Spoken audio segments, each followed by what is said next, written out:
students, now study the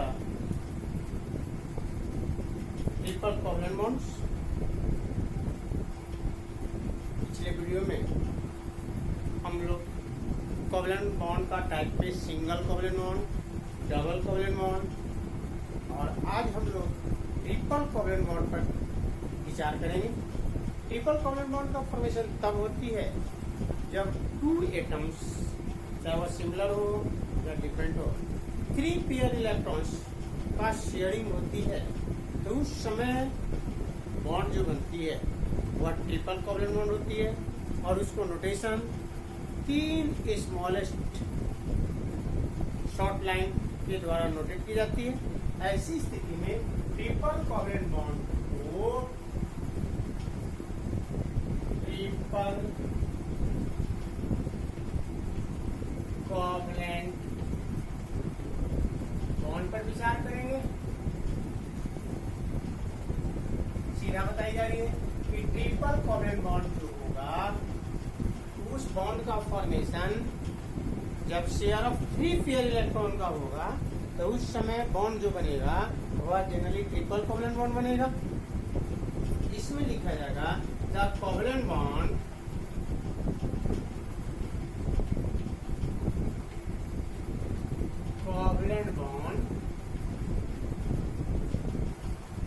formed by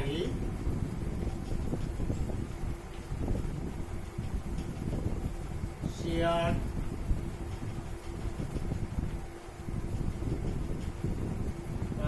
sharing of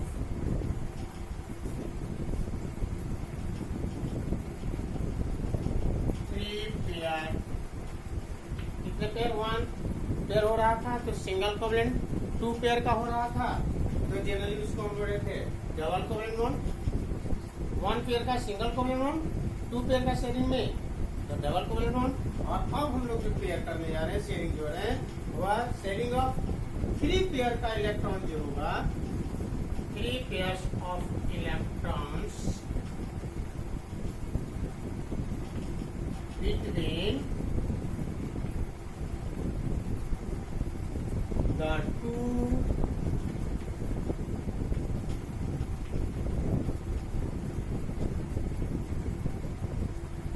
atoms each called triple covalent bond. Notation किसे होगा? तो single covalent bond को एक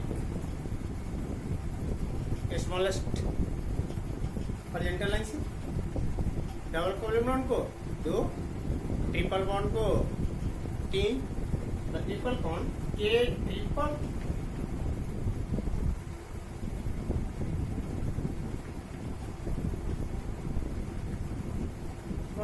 covalent bond is denoted by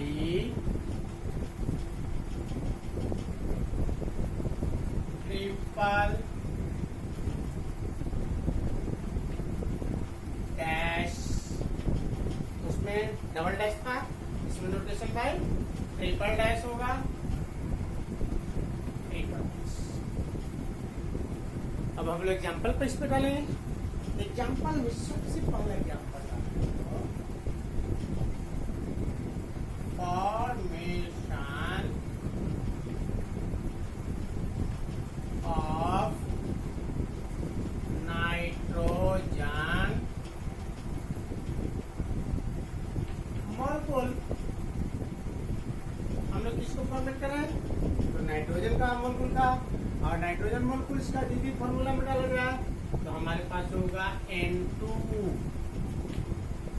nitrogen करा रहे हैं, नाइट्रोजन के जब करा रहे हैं तो ऐसी स्थिति में हम पहले उनके इलेक्ट्रॉनिक कॉन्फ़िगरेशन पर विचार करेंगे। तो नाइट्रोजन का एटॉमिक नंबर 7 है। कॉन्फ़िगरेशन जब डाला जाएगा तो मेरे पास 2 होगा, यानी जनरली 2 ऑर्बिट का होगा। K है, एक L है, L ऑर्बिट में 5 और इलेक्ट्रॉन दिखा रहे हैं। इनके नियरेस्ट नोबेल गैस जो हुआ वह न्यून, जिनकी एटॉमिक नंबर 10, K ऑर्बिट में 2, L ऑर्बिट में 8। नाइट्रोजन के पास देखा जाए तो 7 का कॉन्फिगरेशन, K ऑर्बिट में 2, L ऑर्बिट में 5, और इस 5 को ऐड करना हो तो क्या करेंगे? 5 के लिए एक के लिए इसको करना पड़ेगा इलेक्ट्रॉनों का शेयरिंग, यानी 3 इलेक्ट्रॉन घट रहे हैं और दोनों जो होंगे वह 3 इलेक्ट्रॉनों का शेयरिंग करेंगे। और जब 3 इलेक्ट्रॉनों का शेयरिंग होगा तो वैसी स्थिति में फॉर्मेशन में जब होगा तो नाइट्रोजन का 2 दूनी 4 है 5, और दूसरे नाइट्रोजन एटम के पास भी 5।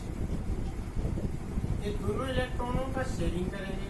तो शेयरिंग की स्थिति में नाइट्रोजन जो होगा, इनके पास भी बता रहे हैं कि 5 इलेक्ट्रॉन, इनके पास भी दिखाया जा रहा है कि 5 इलेक्ट्रॉन, और इनको होना चाहिए कितना? ऑक्टेव 8। तो ऑक्टेव 8 के लिए यदि 3 इलेक्ट्रॉन को इस एरिया में डाल दे, शेयर एरिया में, और ये भी तीनों शेयर एरिया में डाल दे, इनके पास एक हो जाएगा। ये सभी देखा जाए, ये अपना 3 इलेक्ट्रॉन शेयरिंग एरिया में डाल दिए, ये भी 3 इलेक्ट्रॉन अपने शेयरिंग एरिया में डाल देगा।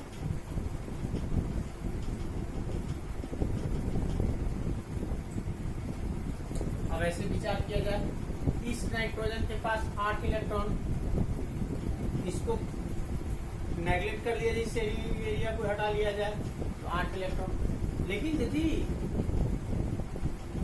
इस शेयरिंग एरिया में इसको हटा लिया जाए तो फिर 8 इलेक्ट्रॉन। इसका मतलब इसको भी वैलेंस ऑर्बिट में 8 इलेक्ट्रॉन हो जाएगा और इसके पास भी वैलेंस ऑर्बिट में 8 हो जाएगा। लेकिन जब 2 एटम के बीच 3 इलेक्ट्रॉनों का शेयरिंग होती है, 3 पेयर, यानी 3 इलेक्ट्रॉनों का, तो उस समय बॉन्ड फॉर्मेशन को हम बता रहे हैं कि वह ट्रिपल कोवलेंट बॉन्ड होगा, नोटेशन बाय ट्रिपल डैश, 3 को डैश से करेंगे। तो इसके जगह पर इनकी यदि स्ट्रक्चर फॉर्मूला डाली जाए तो N ट्रिपल बॉन्ड N। और हमने पिछले वीडियो में है कि यदि किसी भी मॉलिक्यूल का स्ट्रक्चर फॉर्मूला बनती है तो स्ट्रक्चर फॉर्मूला में हर बात पर इसको हम सेटिस्फाई हो जाना चाहिए कि number of covalent bond equal to number of valency के अनुसार है या नहीं है। यदि number of bond equal to number of valency पर हम सेटिस्फाई हो जाते हैं तो मेरा स्ट्रक्चर फार्मूला सही होगा।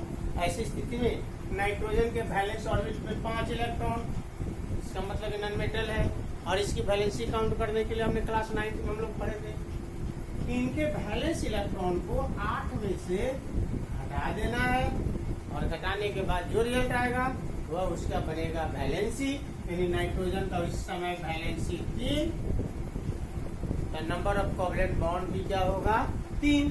तो नाइट्रोजन का कोवलेंट बॉन्ड 3 और इस नाइट्रोजन का कोवलेंट बॉन्ड 3, इसलिए कि इसमें शेयर ऑफ इलेक्ट्रॉन, इसमें इस शेयरिंग ऑफ इलेक्ट्रॉन में दोनों का हिस्सा बराबर है तो वैलेंसी काउंट दोनों का बराबर बराबर होगा। और वैसे स्थिति में नाइट्रोजन का ट्रिपल कोवलेंट बॉन्ड, वैलेंसी 3 और 3 बन रहा है बॉन्ड, यानी ट्रिपल कोवलेंट फॉर्मेट कर रहा है, ये भी ट्रिपल कोवलेंट बॉन्ड फॉर्मेट कर रहा है। यानी नाइट्रोजन का स्ट्रक्चर फॉर्मूला यदि लिखने के लिए आपके पास आ जाए तो आप लिख दीजिएगा N ट्रिपल बॉन्ड N। लेकिन यदि इनकी डॉट फॉर्मूला या दूसरे रूप में लिखा जाए, इसके आम रूप से डॉट फार्मूला के जगह पर कहीं कहीं डेविस फार्मूला भी लिखाने की बात आती है, तो आपको क्या करना है? इस घेरा को हटा देना और घेरा को हटा देना, दोनों एलिमेंट के सिंबल को नियरेस्ट ला देना और दोनों के बीच का शेयर ऑफ इलेक्ट्रॉन को पास पास में डाल देना। और जब पास पास में डाल देंगे तो ये बन जाएगा डॉट। कौन फार्मूला? नाइट्रोजन का डॉट फार्मूला है, ये नाइट्रोजन का स्ट्रक्चर फार्मूला है और नाइट्रोजन का मॉलिक्यूलर फार्मूला है। यानी इस तरह हम कभी भी सिर्फ कोवलेंट कंपाउंड्स का, आयनिक कंपाउंड का भी फॉर्मेट करते हैं तो आयनिक कंपाउंड में जनरली हमने नेगेटिव रेडिकल का ही सिर्फ डॉट शो करते हैं, पॉजिटिव रेडिकल का डॉट शो नहीं करते क्योंकि अपने वैलेंस ऑर्बिट का इलेक्ट्रॉन हटा देता है। और डॉट फार्मूला में जो भी नोटेड होता है वह जनरली वैलेंस ऑर्बिट इलेक्ट्रॉन होते हैं, इसलिए valence orbit noted. Example number 2 पर हम लोग हिसाब करते हैं। Example number 2। एग्जाम्पल नंबर 2 में फॉर्मेशन ऑफ एथिलीन एसिटिलीन का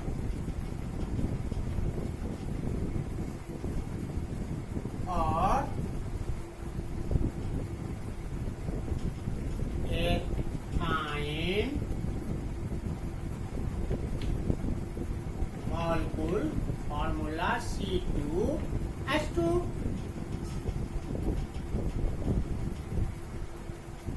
ऑर्गेनिक कंपाउंड्स कंटेंस या प्रेजेंट ऑफ एटम कार्बन है, इसलिए इसको हम लोग जनरली ऑर्गेनिक कंपाउंड्स कहेंगे। हाइड्रोकार्बन होगा, इसलिए कि कार्बन और हाइड्रोजन दोनों हाइड्रोकार्बन भी इसको बोली जाती है। और हाइड्रोकार्बन जनरली ऑर्गेनिक कंपाउंड होती है जो सोर्सेज ऑफ लिविंग थिंग होगा। और ये सारे ऑर्गेनिक कंपाउंड नेचर में जनरली कोवलेंट होते हैं, क्योंकि कोवलेंट होने के पीछे कारण है कि कार्बन एक ऐसे एटम है जिनके वैलेंस ऑर्बिट का 4 इलेक्ट्रॉन है, और वैसी स्थिति में 4 इलेक्ट्रॉन होने के कारण वो 4 इलेक्ट्रॉन डोनेट भी नहीं कर सकता है, कोई 4 इलेक्ट्रॉन इनको दे भी नहीं सकता है। इसलिए इनके पास सुपर फॉर्म, जिसको हम बोल रहे हैं NH2NP6 कोवलेंट बॉन्ड का सुपर फॉर्म, जिसको हम बोलते हैं ऑक्टेट, जिनको हम बोल रहे हैं ऑक्टेट। यानी जनरली ये कॉन्फ़िगरेशन नोबेल गैस कॉन्फ़िगरेशन को नोटेशन करता है, जहां पर n बराबर 2 होगा तो नियॉन का कॉन्फ़िगरेशन होगा, यानी ऐसे स्थिति में 2s2 2p6। यदि यहाँ 3 दे दिए तो आर्गन का होगा, 4 दे दिए तो क्रिप्टन का होगा, 5 दे दिए तो ज़ीनॉन का होगा। और ऐसी स्थिति में सभी का कॉन्फ़िगरेशन, यानी ऑक्टेव होने के लिए कार्बन के पास कॉन्फ़िगरेशन पर विचार करते हैं, तो सबसे पहले कार्बन का कॉन्फ़िगरेशन डाल देते हैं। कार्बन का एटॉमिक नंबर 6, 2 और 4, हाइड्रोजन का 1 कॉन्फ़िगरेशन, यानी रफिंग एरिया में चला जाए तो हाइड्रोजन 1 यानी k ऑर्बिट में मात्र 1 इलेक्ट्रॉन, एक ही ऑर्बिट का एटम्स है, तो एक ऑर्बिट का कौन सा हो नोबेल गैस है, एक ऑर्बिट का नोबेल गैस हीलियम है, जिनके आउटर ऑर्बिट ये 2 इलेक्ट्रॉन है, यानी इनकी स्टेबिलिटी होने के लिए इसको 1 को 2 होना होगा, यानी एक इलेक्ट्रॉन को चाहे तो कैसे लेना होगा, चाहे तो देना होगा, या फिर शेयर करना होगा। यदि कार्बन की ओर चला जाए तो कार्बन का एटॉमिक नंबर 6, तो मेरे पास 2 और L में 4। यदि हम इनके पास 2 ऑर्बिट वाले पर विचार करें तो 2 ऑर्बिट वाले मेरे पास नियोन है, जिनके एटॉमिक नंबर 10 का 2 और क्या 1, इनको यानी इसका मतलब कि इसको 8 होना होगा, इसको 4 इलेक्ट्रॉन घट रहा है, इनको 2 होना है, इसका मतलब 1 इलेक्ट्रॉन घट रहा है। और वैसे स्थिति में इनके बीच किसी भी कोवलेंट कंपाउंड्स यानी ऑर्गेनिक कंपाउंड्स में यदि कार्बन एटम 2 और मोर देन है, तो हमने बोला है कि हर 2 मोर देन एटम्स आते हैं तो एक एटम को सेंट्रल एटम बनने पड़ता है और बाकी को आउटर एटम। तो यह सेंट्रल एटम पर ध्यान दिए, जिस और कंपाउंड्स का प्रेजेंट ऑफ कार्बन एटम होगा उसमें श्योर सर्टेन याद रखना है कि कार्बन को सेंटर बनाएंगे, हाइड्रोजन का आउटर बनाएंगे।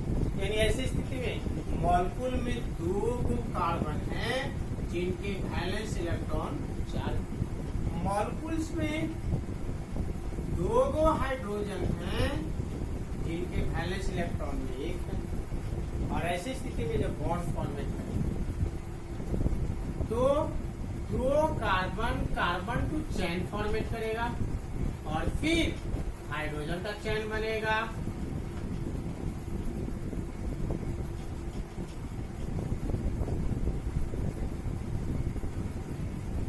कार्बन टू कार्बन और हाइड्रोजन।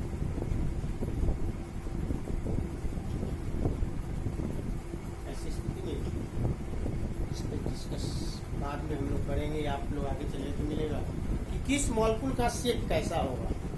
हर कोवलेंट कंपाउंड का अपना अपना एक मॉलिक्यूल का शेप है, जिस शेप में किसी को हम बताए हैं कि वह कोई लाइनर होगा, तो कोई वी शेप होगा, तो कोई भी पिरामिडल होगा, कोई लाइनियर होगा। अभी हम उस पर नहीं विचार कर रहे हैं, लेकिन ये जनरली आम रूप से स्ट्रक्चर दिखा रहे हैं। कार्बन के पास वैलेंस इलेक्ट्रॉन 4, इस कार्बन के पास वैलेंस इलेक्ट्रॉन 4, इसके पास वैलेंस इलेक्ट्रॉन 3 है। इसके पास हाइड्रोजन को हीलियम के यहाँ हाइड्रोजन का अरेंजमेंट हीलियम की तरह आना है, तो उसको 1 इलेक्ट्रॉन की आवश्यकता पड़ती है, यानी यह 1 इलेक्ट्रॉन का शेयरिंग करेंगे। ये जनरल ये भी हाइड्रोजन कार्बन के साथ 1 इलेक्ट्रॉन का शेयरिंग करेगा। हाइड्रोजन का स्टेबिलिटी है, कार्बन का स्टेबिलिटी नहीं है, क्योंकि दिखा रहा है 2 2 4 1 5 इलेक्ट्रॉन। इस कार्बन के पास भी आते हैं तो दिखा रहा है 2 2 4 1 5, यानी इसके स्टेबिलिटी के लिए 5 तक 3 घट रहा है। ये क्या करता है कि दोनों कार्बन तीन इलेक्ट्रॉनों का शेयरिंग कर देता है, यानी शेयर 3 पेयर इलेक्ट्रॉन हो गया और सबकी स्टेबिलिटी हो गई। यदि इस पे स्टेबिलिटी देखा जाए तो हाइड्रोजन हीलियम का अरेंज ले लिया, ये भी हाइड्रोजन का हीलियम अरेंज ले लिया।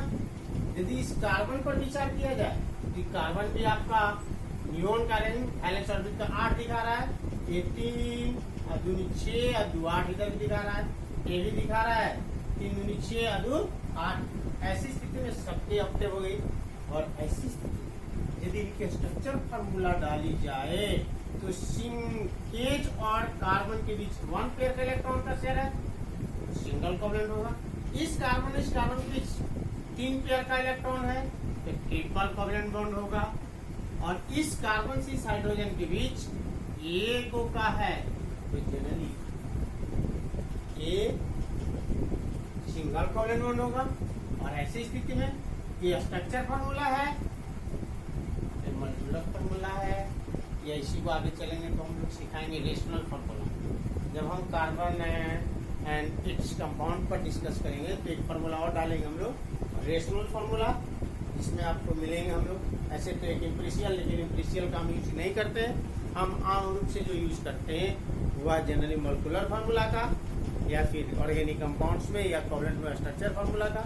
लेकिन तीसरे भी चर्चा चलेगा जब कार्बन एंड इट्स कंपाउंड में पहुंचेंगे तो हम एक रेशनल फार्मूला यूज करेंगे। रेशनल फार्मूला को हम यहाँ छोड़े, ये जनरली कार्बन का स्ट्रक्चर फार्मूला है।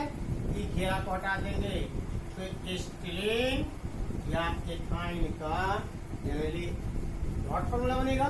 लेकिन हमने कहा कि स्ट्रक्चर फार्मूला को सेटिस्फाई करना चाहिए, number of bond equal to number of valency. ऐसी स्थिति में हाइड्रोजन का वैलेंसी 1, तो number of bond equal to 1। इस हाइड्रोजन के साथ number of covalent bond 1।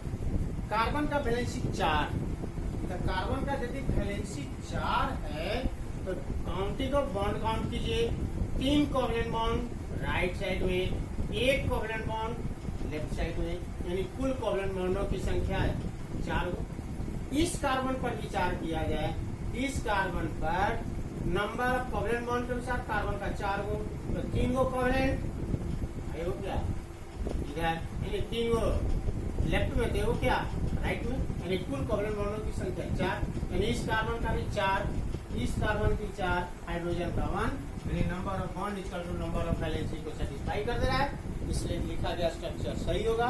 Rational जब लिखने की बात आएगा, सॉरी जब डॉट फार्मूला लिखने की बात आएगा तो डॉट फार्मूला नोटेड इस तरह का कर देंगे, एस्टिलीन का, या दूसरे शब्द में इसको हम बोलते हैं आईपीसी नेम में एथाइन, इसको हम लोग रेशनल डॉट फार्मूला के रूप में इसको नोटेड ऐसे करेंगे। सिर्फ घेरा हम हटा रहे हैं, स्ट्रक्चर फार्मूला ही डाल रहे हैं, मॉलिक्यूलर फार्मूला भी डाल दे रहे हैं, लेकिन रेशनल फार्मूला हम अभी चर्चा नहीं करेंगे, रेशनल की बाद में जब चर्चा करेंगे।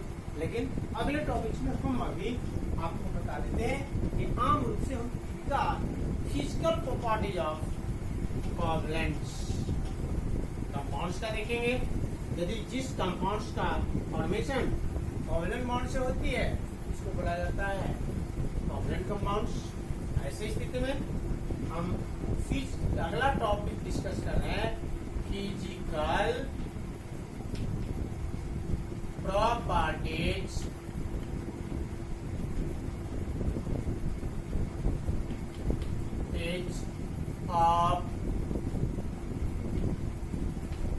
Covalent compounds. हम जो इस कंपाउंड का फॉर्मेशन यदि कोवलेंट बॉन्ड से हो रही है तो उस कंपाउंड को हम लोग बोलते हैं कि कोवलेंट कंपाउंड होगा। और ऐसी स्थिति में इसके प्रॉपर्टीज पर हम लोग डिस्कस करने के लिए तैयार है। तो सबसे पहला डिस्कस हम लोग करेंगे इनका फिजिकल प्रॉपर्टीज का, असल फिजिकल स्टेट। आयनिक कंपाउंड को हमने कहा था कि आयनिक कंपाउंड जो भी होगा वो सॉलिड और हार्ड होगा, क्योंकि उनके फोर्स ऑफ अट्रैक्शन जो होती है strong of electrostatics like to Coulomb भी होती है। इनकी फोर्स वीक होती है। ये जनरली फिजिकल स्टेट में सॉलिड होगा, लेकिन सॉलिड में दिक्कत यही होगा कि ये जनरली सॉफ्ट होगा और वोलेटाइल। सॉलिड होगा लेकिन सॉफ्ट होगा। क्या होगा? सॉफ्ट होगा या फिर वोलेटाइल। तीसरी ये जनरल लिक्विड स्टेट में भी होगा, जबकि आयनिक कंपाउंड का एक ही स्टेट था, वह जनरली सॉलिड था और हार्ड था। ये करेंगे नहीं सॉलिड होगा लेकिन ये सॉफ्ट होगा। लिक्विड स्टेट में भी होगा और गैस, तीनों स्टेट इनके पास होगा। तीनों स्टेट के लिए हम लोग विचार करेंगे। इसमें एक सॉलिड बता रहे हैं, लेकिन सॉलिड का कंडीशन क्या होगा? सॉलिड का कंडीशन क्या होगा? सॉफ्ट होगा। ये लिक्विड स्टेट में भी होंगे और गैसियस स्टेट। और तीसरी चीज वोलेटाइल। नंबर सॉल्युबिलिटी काउंट करें हम लोग, इनकी सॉल्युबिलिटी काउंट करें। सॉल्युबिलिटी पर हम जब डिस्कस करेंगे तो जनरली वाटर में इनसॉल्युबल होगा। ये वाटर इनसॉल्युबल होगा, लेकिन ऑर्गेनिक सॉल्वेंट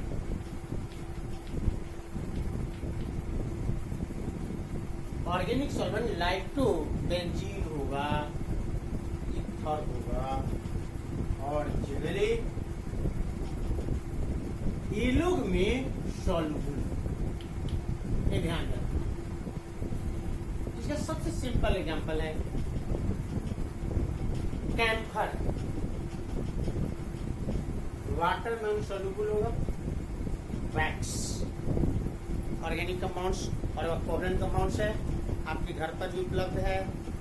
कैम्फर भी और वैक्स भी। उसको वाटर में सॉल्युबल करके देखिए, वाटर में सॉल्युबल है, लेकिन उसी वैक्स को, उसी कैम्फर को यदि mustard oil, kerosene oil, petrol, diesel में उनकी सॉल्युबिलिटी काउंट होगा, यानी वह उसमें सॉल्युबल होगा लेकिन वाटर में इनसॉल्युबल होगा। ऐसा हो क्यों रहा है? तो क्लास 9 में चर्चा आया था कि सॉल्युबिलिटी के लिए कंडीशन है कि polar to polar soluble, non polar to non polar soluble, polar और नॉन पोलर अनसॉल्युबल। तो जनरली कोवलेंट कंपाउंड जो होती है ये सारे के सारे नॉन पोलर हैं, वाटर पोलर हैं। तो पोलर नॉन पोलर की सॉल्युबिलिटी नहीं होगा, लेकिन एक एक्सेप्शन आएगा। जैसे cane sugar C12H22O11, alcohol C2H5OH, organic compounds है, कोवलेंट कंपाउंड्स है, लेकिन ये वाटर सॉल्युबल है। एक एक्सेप्शन है जिसको हमने बोला है, और वाटर सॉल्युबल है ये दोनों के दोनों, लेकिन कोवलेंट कंपाउंड्स है। लेकिन क्यों सॉल्युबल है? तो पीछे आपकी चर्चा ऑफलाइन क्लास में इसका हो चुका है, इसलिए हम यहाँ कोई इस पे डिस्कस नहीं करेंगे कि सॉल्युबल जो है। लेकिन आम रूप से याद रखिए जितने भी कोवलेंट कंपाउंड्स हैं ये सारे के सारे वाटर में इनसॉल्युबल हैं, लेकिन organic solvent like to benzene, chloroform, ether it is में इज सोल्यूबल। तीसरी प्रॉपर्टी की काउंट कर रहे हैं, वह है बॉइलिंग पॉइंट। बॉइलिंग पॉइंट का उल्लेख कर लेते हैं। बॉइलिंग पॉइंट साथ ही साथ हम इस पर एंड मेल्टिंग पॉइंट भी काउंट करें।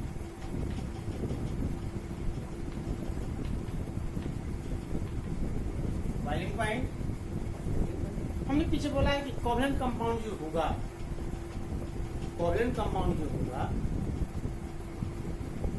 और आयनिक कंपाउंड जो होगा, तो आयनिक कंपाउंड का अट्रैक्शन फोर्स अधिक होने के कारण उनकी मेल्टिंग और बॉइलिंग पॉइंट हाई होती है, लेकिन इनका मेल्टिंग पॉइंट और बॉइलिंग पॉइंट जो होगा वह जनरली लो होगा, क्योंकि अट्रैक्शन फोर्स जो होती है वह वीक होती है।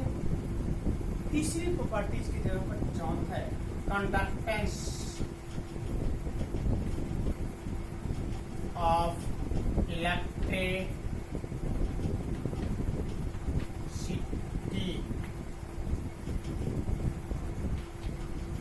कंडक्शन देखा, तो हमने आयनिक कंपाउंड का कंडीशन रखा था कि यदि वह सॉलिड स्टेट में है तो नॉन कंडक्टर ऑफ इलेक्ट्रिसिटी होगा, क्योंकि हमने चर्चा किया कि किसी को कंडक्टेंस होने के लिए दो कंडीशन होनी चाहिए, चाहे तो उसके पास आयन फ्री होनी चाहिए, चाहे तो इलेक्ट्रॉन फ्री होनी चाहिए। लेकिन जिस समय आयनिक कंपाउंड सॉलिड स्टेट में होती है, एक आयन दूसरे आयन से पैक रहती है, जिससे कारण इलेक्ट्रॉन फ्री नहीं होती।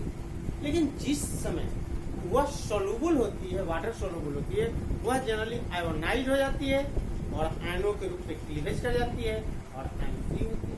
या मेलेबल स्टेट में जब लौटता है तो भी वह आयन फ्री हो जाती है और वह कंडक्टर दिखाई देती है। लेकिन ये यदि इनकी कंडक्टेंस ऑफ इलेक्ट्रिसिटी काउंट किया जाए तो आम रूप से चाहे वह सॉलिड स्टेट में हो या लिक्विड स्टेट में हो, ये जनरली